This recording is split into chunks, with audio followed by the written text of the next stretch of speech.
How to add a phone number on the Rednote app. So basically, after adding a certain phone number that you have on your end on the Rednote app, will unlock all the features available on this application.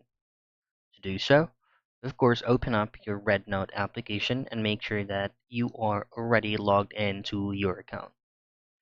Now, there are options located below. Just simply go into the Me tab at the lower right portion, and then right side of edit profile, you should be able to see a gear icon. Tap on that, and you will be seeing a bunch of settings in here. Now to add a phone number, go into account security. So as you can see under mobile option, it says inbound, meaning we haven't linked or provided any certain phone numbers on the Rednote app. Tap on the mobile option, and then in here, just simply change the area code depending on your country or region, and then just simply enter your phone number. Hit on OK so that you will receive an OTP or a one-time password.